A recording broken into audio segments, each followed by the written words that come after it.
พาเขามายังไงดิบ่ใครพาเขามายังบริพามาเลยใครพามาใครพามาไปโอ้ยจะมายังไงดิฮะเจ้าแล้วโทรมานี่เขาขึ้นว่ายุ่นคันมาหับเขาโอ้ยไปเอาเครื่องอยู่ต่างประเทศสวัสดีเด้อเจ้าแล้วโทรไปที่เราเลยของดีติดตัวใช่ไหมโอ้ยพาเขามาหอดสนามบินพี่น้องเลยไปพี่น้องเลยนี่คืองานใหญ่พี่น้องเลย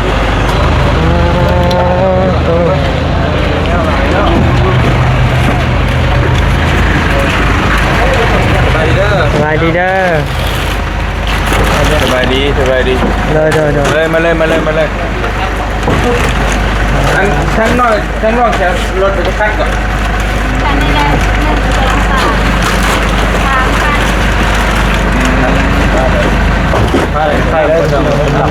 ใส่เลยกล้องแล้วคือเปิดแถวเงาแป้งแล้วหน่อยกว่าช่องมืออะไรกัน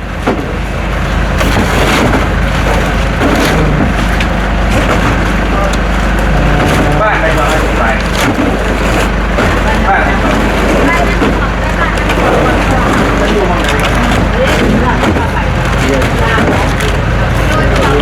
น้ำม่วงได้เพียงน้ำม่วงบ่บ้านน้ำม่วงแข็งได้เมืองใดบ่แข่งสวรรณเขตแข่งสวรรณเขตบ่บ้านน้ำม่วงเมืองจับนอน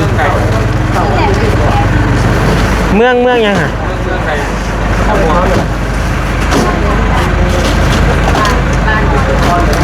คนที่อยู่ภายในสวยมั้ยนะสบายดีเด้อเจเด้อคิดว่าเจ้าเจ้คิดว่าเจ้าโทรสั่งยนต์มาหับเฮาได้กี่นี่ลงทั้งหลานเด้อโอ้ย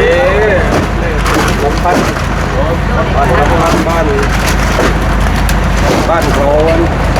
านบ่เพิ่งจักเลยแล้วบ่เตรียมแอมอยู่ดูแล้วใช่มันเตรียมไม่กินมันนะถ่ายอยู่มันถ่ายนี่ทันนี่แล้วถ่ายเลยตัวอย่างนั้นหมดเกินไปนี่ละทันอยู่เนาะเล่นก็ได้ไล่เติบเดี๋ยวเอาเต็มขึ้นนี่เดี๋ยวเอาของเบาขึ้นเนาะยังบ่ต้องปวดแต่ก่อนบ่เพิ่นมันโอ้โหเยอะนี่ก็เป็นของเบากาแฟก็ได้อยู่ในร้านอยู่เลยเป็นจะนะเล่นรถไอ้ล่ะนะพ่อรถจะเต็มเลยวะเจ๊อยากอยู่เลยได้แล้วบอนักไปไหนก็ได้รถนะคนเต็มรถคนเต็มรถบ่คนเต็มเลยคนเลยใช่น้องชายโทรหาอยากได้อีม่อมบ่อยู่กันเมื่อกี้เนี่ยอยู่นำกันเปิดไปใช่เลยอยากได้รถอีม่อมเนี่ยเฮาได้โทรตัวไอ้น้อยก่อนว่า 30,000 ว่าซั่นเขาจะรอกันจะไปมาขาย30,000ไปก่อนวันอยู่ใช่เหรอรถ 30,000จังหวะบัตรทามเขาที่แรกหรือว่า 60,000มาเลยบ่จันมาเลยมา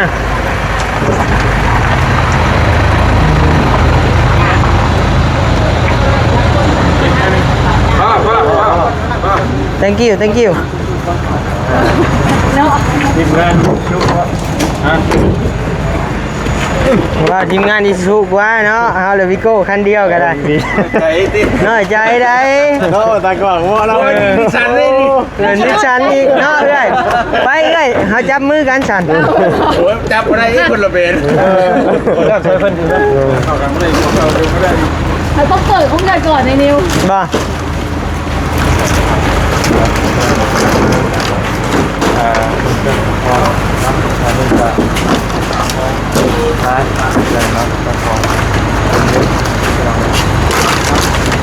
ใช่บาร์บี้ไม่ได้ไปวะขี่กับบัตต้ากำลังนั่งมากว่าจะแม่ขี่พัดไส้บาร์บี้นั่นขี่กับบัตต้ามาส่ง Google Map ให้เพิ่นแล้ว ไข่น้ำขวดฉันเนี่ยจำพอดแข่งขันที่นั่นเลย จะได้ไปจองไปสร้างเสร็จแล้วบ้านเขาท่วมหลายที่กันที่นั่นเลยจะเอาซอยเองห้องก่อนตอนนี้กำลังกดเครื่องขึ้นเนาะติดเครื่องกระลายประมาณ4-5-6 คันรถเนาะน้ำท่วมแต่ก็เอาน้ำไปแจกเพราะว่าน้ำท่วมมันกินบ่ได้มันกินบ่ได้เด้ยังบ่ได้เด้มันใช่มันยังบ่ได้นะนึ่งข้าวก็บ่ได้ล้างถ้วยก็บ่ได้น้ำมันสกปรกกินก็บ่ได้เดี๋ยวน้ำบาดาลดูดขึ้นก็บ่ได้อีกนะน้ำก็สำคัญนะเป็นสำคัญทุกอย่างใส่น้ำล้างน้ำเนาะใส่น้ำล้างน้ำเจ้าของนี่เลยที่ขาดก็ได้เลยเอาเนื้อสุกคือแบบที่สั่นเนี่ยแต่เอามาเพิ่มเชื่อว่าคนเต็มแล้วเว้ยแต่ขนมนี่เองคือบอกฟิวรถเฮาก็ได้มีพาปิดอยู่แม่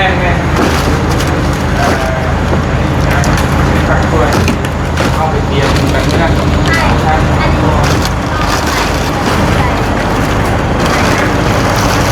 ได้จะจำคำได้จะลดกันได้จะว่ากันถ้าทองกันเดี๋ยวตอนนี้นี่จิมแล้วจะคัดมาบุก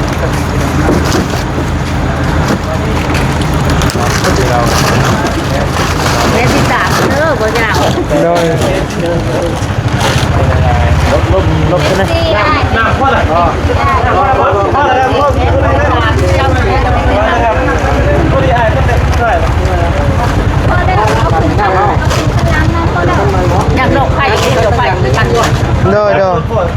ดอกไฟอยู่คันนี้ป่ะแม่แหละลูกอยู่นี่เอาดอกไฟขึ้นรถเฮาก็ได้ดอกไผ่ดูละอาจารย์รถเฮาได้มีพาปิดอยู่ดอกไฟแล้วรถเช่าดอกไผ่ใส่เป็นยังได้คือเราเลยเปิดตั้งได้บัด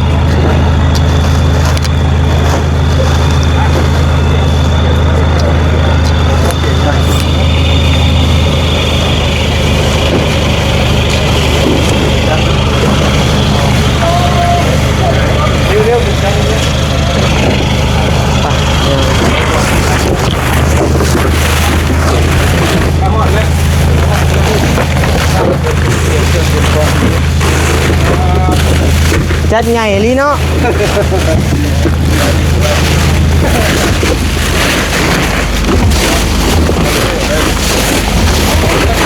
ไปแล้ว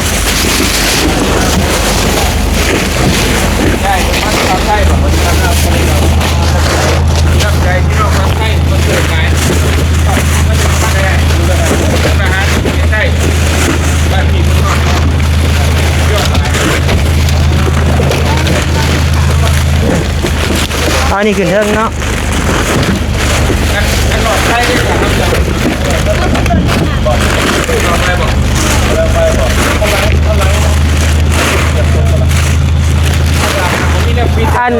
อันนี้แมนมีแต่เฮาคนนี่ขึ้นมาแล้วเอาดอกไฟใส่นี่ก็ได้ไฟว่างมันก็ไปจุดมันก็ได้เอาหลอดไปนั่นแท้เอาหลอดไฟใส่เอาหลอดไฟใส่นี่หม้อหน้าหม้อแค่ก่อนหม้อเข่าหม้อเทสว่างก็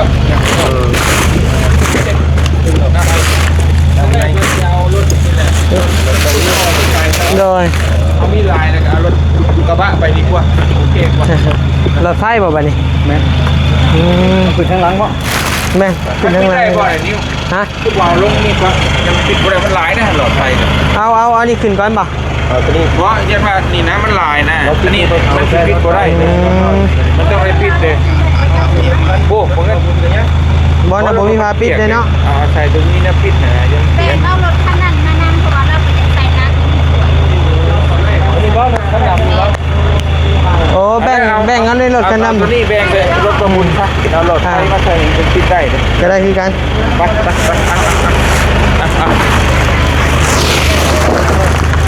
เอาไป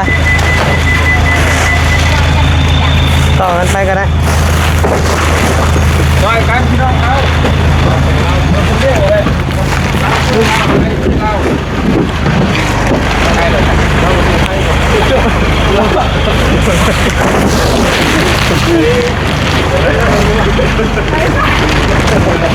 การดีเนาะ มีจังมือลาไปช่วยไทยคือสิคักเนาะ สักวันเราต้องได้ช่วยไทย ถ้าบ่นิ้วออกแรปเตอร์ก่อนพี่น้องเอ้ยข้ามมุกได้ก่อนแม่น ไปเลยว่าตัวผู้ของมูเราชำระพ่อคนเดียวนะเพื่อนกับญาติยังโอ้โหมีอยู่นอน แล้วดอกไปเป็นลม ทำแข็งหลอดไฟกันเต็มรถนะฮะตอนนี้ไฟเฮ็ดเยอะตอนนี้ใส่บุญไฟเฮ็ดอยู่นี้ใส่ดอกไฟตลอดสวยงามมาก ได้ดอกไม้ไทยวะ โอ้ยได้แล้วมือเขาว่าเที่ยงคืนว่าโอ้ยเห็นน้ำอะไรเลยได้แล้วร้อยเม็ดเดียวไม่ได้ยินเนาะโอ้โหกับไม้ยอดเท่าเนี่ย พอโคมมาเนาะยันเราพาไทยเด้อกว่า มา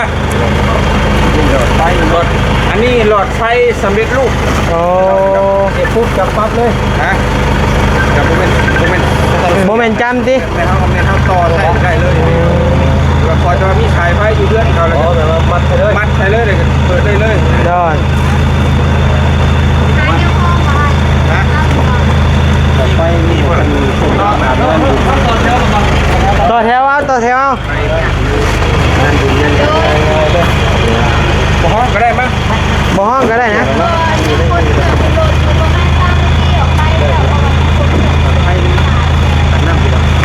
ใจเย็นเด้อใจเย็น ต้นเลี้ยงน้ำบ่ทันเป็นบ่ นะ ต้นเลี้ยงน้ำบ่ทัน ก่อนหาดีๆเด้อ เขาไปช่วยเพื่อนช่วยกัน ของแท้ลีเนาะ ไปช่วยนี่ไป เอาคนก่อนหา จะเมืองบ่โอ้ ไปช่วยนี่ไป บอกเพิ่นเตรียมเรือไว้นี่เด้อเตรียมแต่เรือไว้ก็พอแล้ว จะกินบ่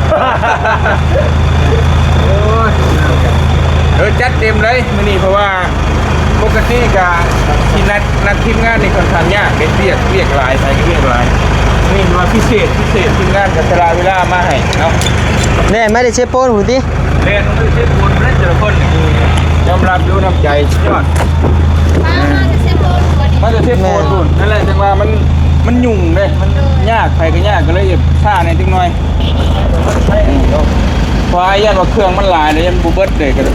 ให้ทีมงานมาซอย กระจายกัน โดยซอยกัน กันตักนี่แหละ ซอยกันพี่น้องเลย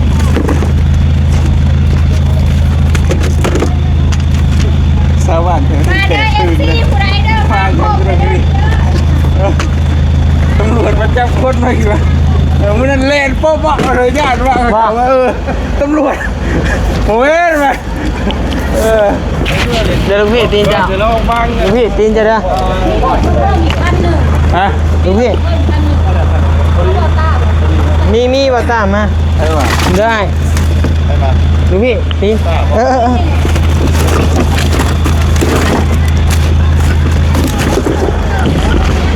บัตต้ากับบี้วะสิมาว่ะท่าน เอา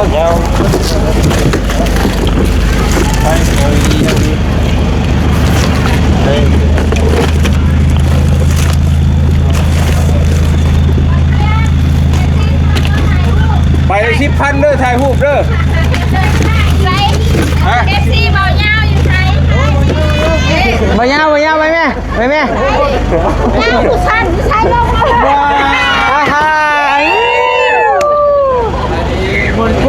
จะยาวบ่ยาว เลี้ยงงัวเลี้ยงแม่เลยนะ กับป้าก้อนมีดเอาไว้ยากเลยมา อ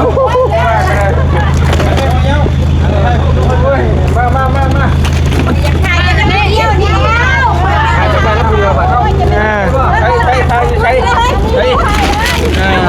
เอาตัวได้ไทย มายืน เจ้าบ่ถอยพูดบ่ถอยยาวเลยเจ้าน่ะ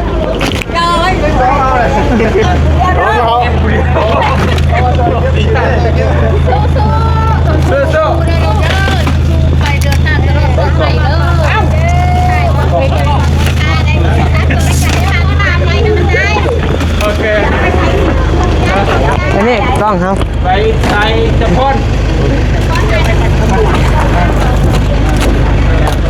ทำงานได้ป่ะเนี่ย เติบหนึ่งได้ป่ะยาวเนาะ เดี๋ยวยังได้ทีเด้อลายกล่องแปด FC เฮียแล้วเจอเฮียแล้วเฮียแล้ว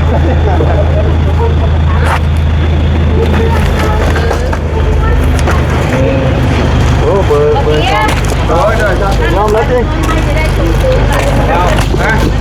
เอาให้เขาเลย เพราะว่าเสียเด็ก ไปใช่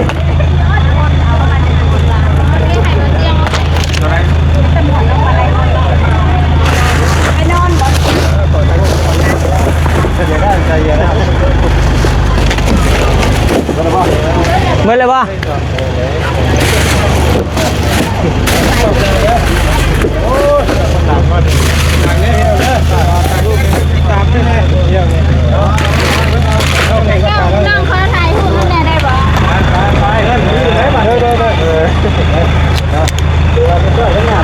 ใช่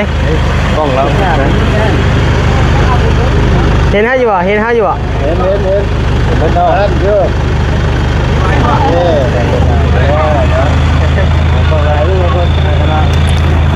ปลาเต็มรถเลยพี่น้องเลยในหูปะไปพี่น้องเลยเนาะกามาบรรจุสิ่งของนะพี่น้องเนาะ